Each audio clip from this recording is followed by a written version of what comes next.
Bonjour à tous les frères et sœurs, je donne une salutation à tout le monde, les frères et sœurs du monde entier, que ce soit en Europe, que ce soit en Asie, que ce soit en Chine, que ce soit dans l'île de l'océan Indien, quel que soit le lieu où vous vous trouvez dans le monde. Et je donne aussi un bonjour à toutes les nouvelles personnes qui se connecteront à la chaîne et tous ceux qui sont fidèles à cette chaîne, car nous parlons que de Yahushua Mashiach, notre Seigneur Jésus-Christ, sur cette chaîne, pour les personnes qui aiment vraiment la bonne nourriture spirituelle en Jésus-Christ. En fait, et nous allons aborder un thème sur le Jésus, Dieu est esprit en fait. Mais maintenant, avant de commencer notre message, je place ce moment entre les mains du Seigneur. Père, merci pour ta présence, merci pour l'œuvre de la croix de ton Fils Jésus-Christ, merci de nous avoir scellés de ton Saint-Esprit. Et merci Seigneur Jésus-Christ, nous te louons, nous te bénissons Papa pour ta grâce dans nos vies. Éclaire-nous encore dans la profondeur de tes saintes écritures, ô mon Dieu mon roi, et donne l'illumination et la révélation Seigneur, ta grâce à mon frère, ma soeur, d'aller toujours plus en profondeur dans tes saintes écritures pour être édifié, bâti en Jésus-Christ. Amen. Bonjour, je suis à l'Hexagone et à l'île Maurice et Amen. aussi un peu de partout en Afrique. Amen. Et je donne un bonjour aussi à Yvonne et Doris et Yvonne de Saint-Pierre qui nous suit sur YouTube. Amen. En fait, comme j'ai dit, nous allons aborder le thème Dieu est esprit en fin de compte. Parce que dans Jean chapitre 4, en fait, quand Nicodème est venu vers Jésus, en fin de compte, il a dit, ben, le Seigneur est avec toi. Mais le Seigneur lui dit, en fin de compte, Nicodème, si tu n'es pas né d'eau et d'esprit, ça veut dire que tu ne peux entrer dans le royaume de Dieu. Parce qu'en fin de compte, Dieu est esprit, veut que les personnes qui l'adorent en esprit, en vérité. Et nous savons dans Jean, le livre d'Éphésiens chapitre 1, verset 13, il nous est dit, après avoir entendu et cru à l'évangile, en fait, quand vous avez été scellés du Saint-Esprit, ça veut dire que l'homme administre le baptême d'eau, mais c'est Jésus-Christ qui baptise du Saint-Esprit. Ça veut dire qu'aucun homme ne baptise du Saint-Esprit. Parce que quelqu'un m'a posé la question, est-ce que Jésus est esprit? Parce qu'il m'a donné Luc 24, verset 39. Touche-moi et regarde, un esprit n'a ni chair ni os. Ça veut dire quoi? Ça veut dire que ça, Jésus est esprit alors? Amen, parce que dans le livre de 2 Corinthiens, il nous est dit aussi, le Seigneur c'est l'esprit. Avant tout, ça veut dire que, en fin de compte, Dieu d'état d'esprit, il s'est fait chair, il a marché sur cette terre pour nous sauver. En fin de compte, et Jésus, en fin de compte, est venu, comment dire, par l'œuvre de la croix, il a été crucifié. Il est, comme dit que la base de la vie chrétienne, c'est que Jésus-Christ est mort pour nos péchés, il a été enseveli et ressuscité le troisième jour. Ça veut dire quoi? Ça veut dire que Jésus, rappelez-vous, quand Jésus marchait, venait sur c'était la nuit, en fait, qu'il venait sur l'eau. À un moment donné, les disciples étaient dans le bateau, ils ont cru voir un fantôme. Ils disaient, ah ben, en fin de compte, Jésus a dit, n'ayez pas peur, c'est moi, en fin de compte. Et après, il est rentré dans le bateau, mais en fin de compte, il croyait que c'était un fantôme parce que Jésus, en fin de compte, est venu la nuit et il marchait sur l'eau. Rappelez-vous, pendant la nuit. Mais le Seigneur, là, lui a fait comprendre aussi, Dieu est avant tout esprit. Qu'est-ce que cela signifie? Dieu, en fin de compte, dans la parole, dans le psaume, il nous a dit, Dieu fait de ces gens des esprits et de ses serviteurs des flammes de feu. Ça veut dire que nous, en fin de compte, nous sommes des esprits dans un corps de chair, en fin de compte. Et nous savons aussi qu'il y a des esprits aussi démoniaques qui veulent habiter des corps de chair. Vous savez cela aussi. Ça veut dire le monde est d'abord spirituel. Ça veut dire c'est le monde invisible, en fin de compte, qui comment dire, le monde naturel a été fait à partir du monde invisible. C'est ça qu'il faut comprendre. Frère, nous savons tous que la parole de Dieu, c'est plutôt le langage métaphorique. Parce que quand on dit comme ça dans Colossiens 3, verset 1, cherchez le sort d'en haut, où Christ est assis à la droite de Dieu. Amen. Assis à la droite de Dieu veut dire, moi, et en fait, compte, c'est un esprit ne s'assit pas. Évidemment, c'est toujours un langage métaphorique. Non, parce que Dieu ne sommeille ni ne dort. Donc, ça veut dire quoi? Dieu est toujours, comment dire, et ça veut dire qu'il est la vie. Ça veut dire qu'il n'a ni commencement de jour, ni fin de vie. Ça veut dire que Dieu a toujours existé parce que c'est le je suis. Comme quand Moïse a demandé à Dieu, ben, quel est ton nom? Ben, comment je vais dire que celui qui m'a parlé dans le buisson d'Ardan, il a dit, je suis celui qui suit en fin de compte. Et Jésus avait dit aussi, je suis. Et là, les Juifs ont voulu le lapider. Quand dans Psaume 89, verset 13, nous dit, ton bras est puissant, ta main forte, ta droite élevée. Amen. En fin de compte, ce verset-là, c'est dans Psaume. Amen. En fin de compte, Dieu est esprit. Amen. Ouais, c'est un esprit, en fait, c'est une puissance, c'est la puissance. Oui, la main, ça veut dire, c'est Dieu lui-même. L'esprit, ça veut dire, c'est la droite de Dieu. Ça veut dire que l'esprit, c'est Dieu lui-même. C'est ça qu'il faut comprendre. Ça veut dire que Dieu, c'est tout, en fin de compte. La droite, c'est la meilleure position. C'est la position royale, c'est la position du souverain, c'est la position de la majesté. Il n'y a pas d'autre position. Parce que les gens croient que Dieu est à droite et Jésus à gauche. Non. Ça veut dire que Dieu, en fin de compte, c'est la meilleure. Rappelez-vous quand dans Matthieu chapitre 25, il nous est dit que quand Jésus va venir juger aussi, il mettra ses brebis comment, à sa droite et les boucs à sa gauche. Ça veut dire que c'est, en fin de compte, ce qu'il faut comprendre, le royaume de Dieu, c'est la droite. Mais c'est la meilleure position et, la gauche, en fin de compte, c'est le royaume des ténèbres. Ça veut dire, pour Dieu, il existe que deux royaumes. Ça veut dire le royaume de Dieu et le royaume des ténèbres. Dans ce monde, il y a plusieurs nations, il y a plusieurs royaumes. Nous pouvons, comme de plusieurs nations, mais pour Dieu, il y a deux. Ça veut dire, soit c'est la lumière, soit c'est les ténèbres. Et la gauche, c'est les ténèbres. La droite, c'est Dieu, c'est le royaume de lumière, en fin de compte. C'est ça qu'il faut comprendre. Après, il y a aussi des personnes qui envoient des commentaires, nous disent que Jésus, c'est simplement un prophète. Qu'est-ce que tu peux dire de cela? Jésus, c'est le prophète des prophètes, mais Jésus a plusieurs fonctions, parce que dans Ésaïe chapitre 9, il nous parle de plusieurs fonctions de Jésus, qu'il est à la fois enfant, il est à la fois fils, il est à la fois l'admirable, il est le Père éternel, le Dieu tout-puissant. En fin de compte, quand vous lisez Ésaïe chapitre 9, verset 5, et même maintenant, quand vous lisez, parce que la Bible est christocentrique, tout ne fait que révéler Dieu en fin de compte, mais à travers Jésus-Christ. Ça veut dire quoi? La connaissance que Dieu, en fin de compte, Dieu veut que tous les hommes soient sauvés, parviennent à la connaissance de la vérité. Cette vérité, c'est comme nous est dit, car Jésus-Christ est le chemin, la vérité et la vie. Donc, Dieu veut que nous le connaissons. Mais maintenant, qui est venu nous faire connaître Dieu en fin de compte? Ce n'est pas Abraham, ce n'est pas Moïse. Celui qui est venu nous faire connaître Dieu en fin de compte, c'est le Christ. Ça veut dire Jésus lui-même, le Dieu, en fin de compte, le Père qui est d'état d'esprit. Ça veut dire qu'il est le Père, ça veut dire Dieu est esprit. Il s'est fait chair, il a marché sur cette terre, mais après son baptême, ça veut dire que, et pendant son baptême, les cieux sont ouverts. En fin de compte, l'esprit sans mesure est venu en lui. Ça veut dire le Père total. Parce qu'on voit dans les personnes qui envoient des commentaires, des dizaines de commentaires, toujours sur le même commentaire. Hein. Jésus n'est pas fils de Dieu, Jésus est prophète. En fait, s'il regarde vraiment Jésus dans la Bible, c'est pas simplement un prophète, c'est lui-même qui envoie des prophètes. Et si je me trompe de ce verset, c'est Matthieu 24, verset 34, et Jésus envoie des prophètes. Aucun prophète envoie des prophètes. On voit que dans l'Apocalypse, on voit que Jésus envoie des anges. Hein. On voit qu'un prophète envoie des anges. C'est pas n'importe qui, Jésus. Hein. C'est le Créateur lui-même. Hein. Amen. Et sous le temps de la grâce, vous savez, Jésus envoie ses prophètes, ses apôtres, ses ministres de la parole de Dieu, ses serviteurs, ses servants. Ça veut dire quoi? Dans l'évangile de Marc, chapitre 16, le Seigneur dit « Allez par tout le monde annoncer la bonne nouvelle de l'évangile ». À qui il donne cet ordre?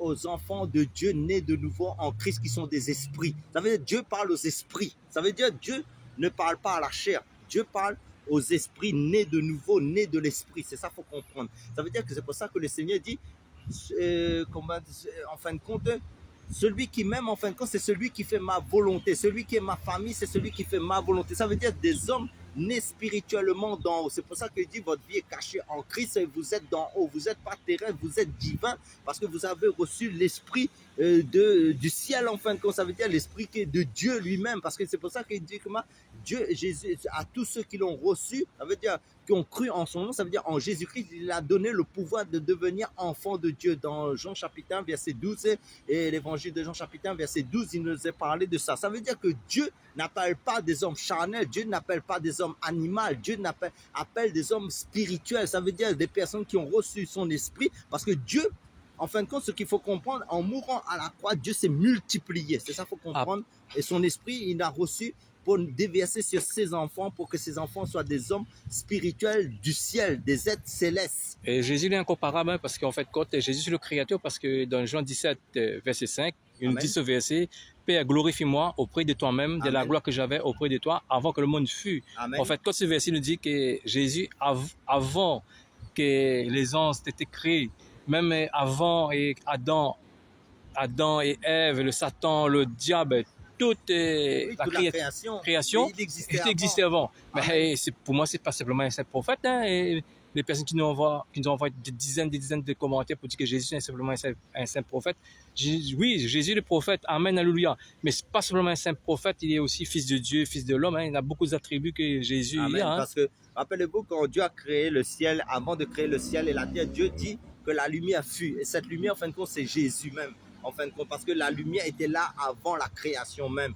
En fin de compte, la sagesse, parce que quand il parle de la sagesse qui est Jésus-Christ, la sagesse était auprès du Père lui-même. Ça veut dire que c'est Jésus même en fin de compte. C'est ça qu'il faut comprendre en fin de compte. Même c'est pour ça que le Seigneur dit aussi que sans l'Esprit de Dieu, en fin de compte, nous ne pouvons pas sonder les profondeurs de Dieu. Ça veut dire qu'il faut avoir l'Esprit de Dieu né de nouveau. Et c'est Dieu qui se révèle aussi à ses enfants, non pas les hommes charnels, non pas les hommes intellectuels, non pas les hommes qui ont l'esprit de ce monde, mais l'Esprit de Dieu. Et c'est pour ça aussi, il dit comme ça, mes brebis entendent ma voix. Ça veut dire les vrais enfants de Dieu, en fin de compte, nés de l'Esprit, qui battent, c'est parce que c'est le Seigneur même qui donne son Esprit pour faire comprendre les choses qui est de lui. C'est pour ça que le Seigneur dit, quand le Saint-Esprit viendra, il témoignera de moi et il vous conduira dans toute la vérité. Ça veut dire que les hommes qui sont nés de l'Esprit, qui sont nés de Dieu, qui sont nés de l'Esprit, ça veut dire que Dieu est Esprit. C'est pour ça qu'il est dit, Dieu recherche les adorateurs qu'il adore en esprit, en vérité, parce que ces personnes-là sont conduites par l'Esprit de Dieu pour connaître les choses de l'Esprit. Ça veut dire, c'est pas, parce que c'est pour ça que la parole de Dieu nous est, parce qu'il dit que la parole, l'homme ne vivra pas seulement de pain, seulement de toute parole qui sort de la bouche de Dieu. Ça veut dire,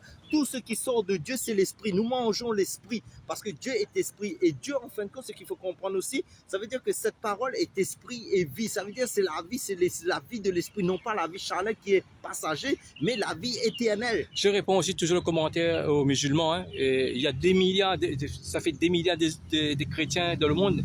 Pourquoi on dit Jésus est Dieu? Parce qu'en fait, quand on n'a pas besoin que Jésus dise qu'il est Dieu, parce qu'en fait, quand c'est des attributs qui parlent de lui, hein, en fait, quand il est omniscient, omnipotence, omniprésent, omnipuissant, et ça sont les attributs de Dieu, parce qu'il y a des attributs transmissibles et intransmissibles.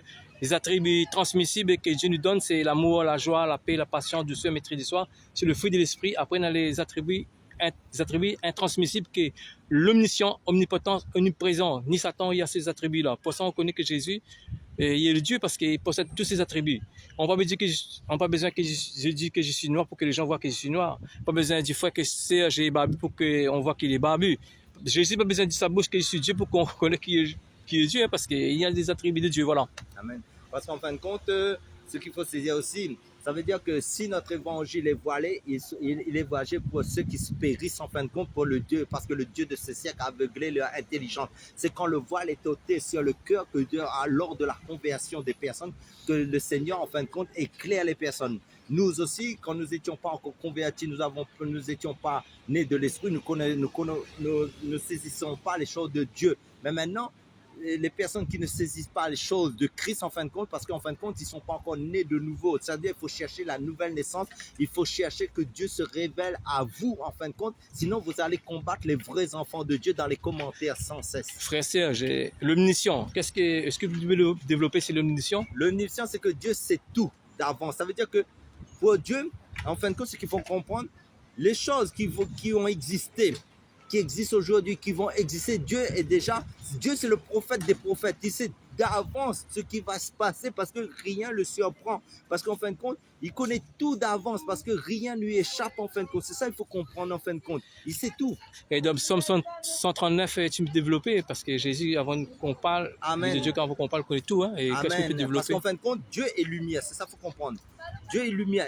Parce que le Seigneur nous dit aussi, rien ne lui est caché devant lui. Ça veut dire qu'on ne peut pas mentir à Dieu parce que Dieu est lumière. Ça veut dire que quand tu es en face de la lumière, Dieu, en fin de compte, t'éclaire sur ton propre cœur, sur tes propres intentions du cœur, sur tes propres sentiments. Pourquoi tu fais la chose, quelle est la raison pour laquelle tu fais cette chose? Est-ce que c'est pour la gloire du Seigneur ou sinon pour ton propre intérêt ou sinon pour la gloire des hommes? C'est pour ça qu'en fin de compte, devant Dieu, on ne pourra jamais se cacher en face de Dieu parce que Dieu est lumière, aucun ténèbre, et en fin de compte, tout est à nu devant lui. En fin de compte, c'est ça qu'il faut comprendre. Et c'est pour ça que le Seigneur dit comme ça, avant même que tu ouvres ta bouche, tu vas parler, il sait d'abord ce qui va sortir dans ta bouche en fin de compte, parce qu'il est lumière, il est la vérité. C'est pour ça qu'il dit que Jésus est le chemin, la vérité et la vie. Donc il est la vérité. Donc en lui, il n'y a pas de ténèbres.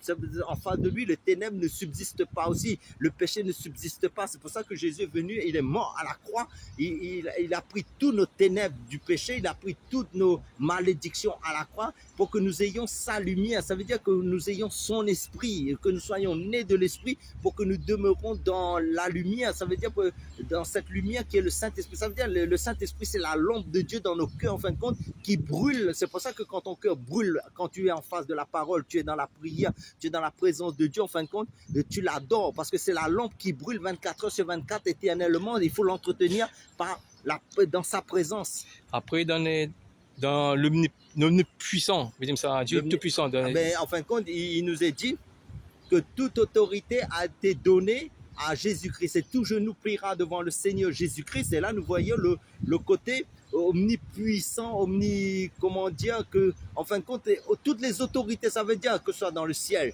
que ce soit sur la terre, que ce soit sous la terre, ça veut dire aucune autorité n'est au-dessus de Jésus. Ça veut dire c'est lui qui est l'autorité suprême. Après, dans Apocalypse 1, verset 8, nous dit aussi, c'est sur l'alpha, l'oméga, dit le Seigneur Amen. Dieu, celui qui est, qui était et qui Amen. vient, le Tout-Puissant. Hein, Tout-Puissant. Amen. Après, dans l'Exode, on voit que Dieu est Tout-Puissant. Il dit dans l'Exode, il dit Amen. Dieu est Tout-Puissant, veut dire c'est la même personne. Hein. Amen. Ça veut dire que ce qu'il faut, en fin de compte, ce qu'il faut comprendre, saisir, que l'univers entier ne peut pas contenir le Seigneur parce que le Seigneur tient l'univers dans sa main comme un grain de poussière. Ça veut dire, imaginez-vous, celui qui a tout créé, il tient sa création dans sa main comme sa main représente son esprit. Ça veut dire la main, quand il parle de la main, en fin de compte, ça représente l'esprit. Ça veut dire tout est contenu par l'Esprit de Dieu. Rien échappe à l'Esprit de Dieu. Ça veut dire Dieu aura toujours le fin mot, en fin de compte, sur toute chose. Et rien, en fin de compte, toute autorité lui est soumise. Après, nous avons dit aucun prophète n'a existé, que ce soit Abraham, que ce soit Mohammed, tous ces prophètes-là, il est incapable de connaître le cœur d'une personne. Hein. Ça, Jésus a cette capacité. Non. Parce qu'il dit dans Apocalypse 2, verset 23, c'est lui qui sonne les reins et le cœur. Hein. Amen. Après, dans son époque, nous avons vu, Jésus avait beaucoup de notoriété. Hein. Amen. Après, il y avait un auditoire juif. Parce que dans cette époque de Matthieu 9, verset 4, Jésus connaissant les pensées, dit pourquoi avez-vous de mauvaises pensées de vos cœurs? Seul Jésus connaît les cœurs. Hein. Oui, c'est pas un saint prophète comme dans l'islam nous dit. Hein. Oui, parce qu'en fin de compte, Jésus, c'est le Dieu, le Père éternel. Ça veut dire que rien ne lui échappe. Ça veut dire que tout est à nu devant lui. Ça veut dire qu'on ne peut pas lui mentir parce qu'il est la lumière. Parce que dans Jean chapitre 8, verset 2, il est dit « Je suis la lumière du monde ». Ça veut dire que Jésus, c'est la parole de Dieu. Et il dit aussi la parole de Dieu est comme une épée à double tranchant et qui sépare âme, esprit, jointure et moelle. Ça veut dire qu'il juge les sentiments et les pensées du cœur. Ça veut dire sa propre parole. La parole qu'il nous a donnée va nous juger même, qui est lui-même. Parce que Dieu fait un avec sa propre parole en fin de compte. C'est pour ça que tout ce que Jésus a dit dans sa parole, qui est sa lumière en fin de compte, cette parole va nous juger même en fin de compte, va juger tout. Parce que la parole a toujours existé et la parole c'est Dieu lui-même en fin de compte. Un verset qu'on voit les prédicateurs fait rarement ce verset, titre 2, verset 13. En attendant notre bienheureuse espérance, la manifestation de la gloire de notre grand Dieu et Sauveur. Amen. 1 Timothée 3, verset 16, le mystère de la piété est grand. Amen. Dieu apparut comme un homme, Dieu Amen. se manifestait en chair. Amen. Jésus est clair et Dieu, Amen. le Créateur. Parce que pour sauver l'homme, il fallait un homme. Et Dieu s'est rabaissé, Dieu s'est fait petit, Dieu s'est fait malédiction à la croix. En tant qu'homme, je ne parle pas en tant que Dieu, parce que Dieu ne combat pas en tant que Dieu. Dieu s'est fait serviteur, Dieu s'est fait, il s'est fait pécher à notre place en tant qu'homme. C'est pour ça qu'il nous a parlé de Jésus en tant qu'homme en fin de compte. Mais Jésus est plus que ça. Jésus, c'est le Dieu tout-puissant carrément. Parce que c'est pour ça que Dieu nous a tellement aimés. Ça veut dire qu'il s'est fait homme à travers Jésus-Christ et il s'est apporté tous nos péchés à la croix par amour pour sa créature que l'homme qu'il a créé. Parce que rappelez-vous, quand Dieu a créé la nature, il a parlé à la nature. Mais quand Dieu a créé l'homme, qu'est-ce qu'il a fait? Il est descendu de son trône. Il a pris la terre, il a façonné avec la terre et avec la main. Et la main représente, comme je l'ai dit, l'esprit. Ça veut dire son esprit nous a façonné pour nous former en fin de compte. Et il a soufflé son souffle de vie en Adam. Ça veut dire le premier homme. Et maintenant, comme l'homme, il avait péché, ça veut dire que l'esprit, en fin de compte, l'esprit ne pouvait plus rester dans l'homme. Ça veut dire que l'esprit, Dieu l'a enlevé à cause de la méchanceté de l'homme.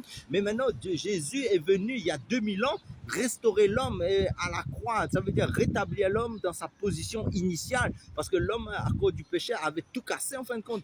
Mais maintenant, l'homme est dans le temps de la grâce, nous avons accès à l'esprit si nous nous repentons et nous convertissons à Christ et nous demandons son Saint-Esprit. Que ce soit dans la Bible, que ce soit dans le Coran, Jésus est sans péché. Parce que Amen. dans le Coran, dans la sourate 19, verset 19, sourate Myriam, il dit Jésus est sans péché. Amen. On voit que Jésus, c'est le deuxième Adam. Hein.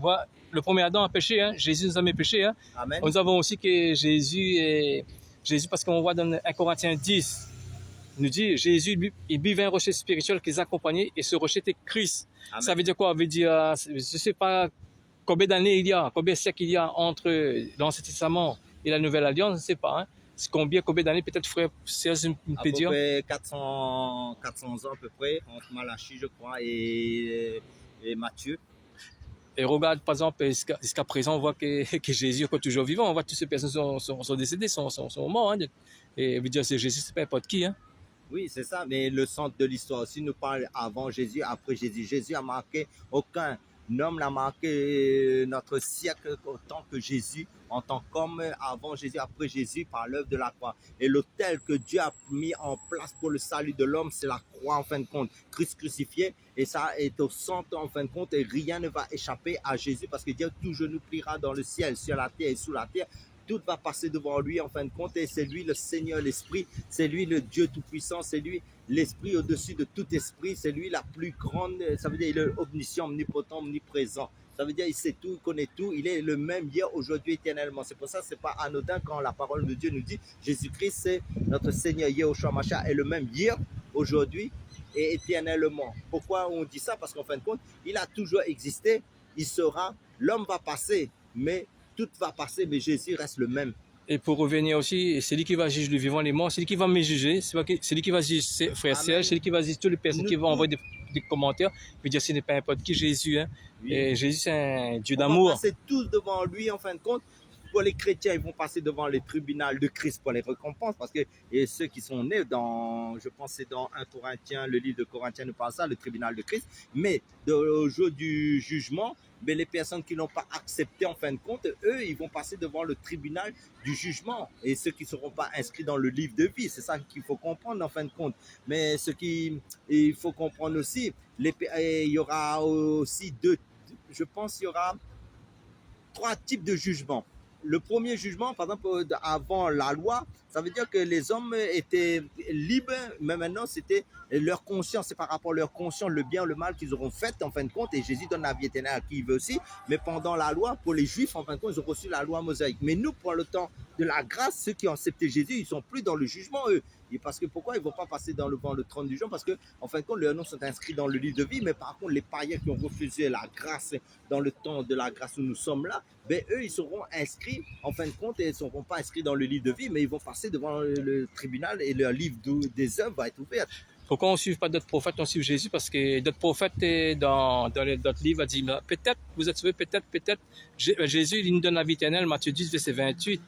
Et Jean 10, hein, Matthieu 10, verset 28, nous dit comme ça, je leur donne la vie éternelle et elles ne périront jamais et personne ne ravira de ma main. Hein. On voit un prophète qui nous donne la vie éternelle, on le suit Jésus, hein, c'est lui qui nous donne la vie éternelle. Frère Serge, peut-être faire le mot pour terminer. En fin de compte, nous sommes des esprits dans un corps de chair, en fin de compte, réveillés spirituellement, nés de nouveau, et nous adorons le Seigneur en esprit, en vérité, parce que nous adorons un Dieu qui est esprit et vie. Ça veut dire, Dieu, en fin de compte, c'est l'esprit, c'est ça qu'il faut comprendre, et Dieu recherche les vrais adorateurs qui l'adorent en esprit, en vérité. Amen. Soyez tous bénis à travers ces quelques paroles d'exhortation. Amen, alléluia. Cet enseignement était en bilingue. Amen, alléluia.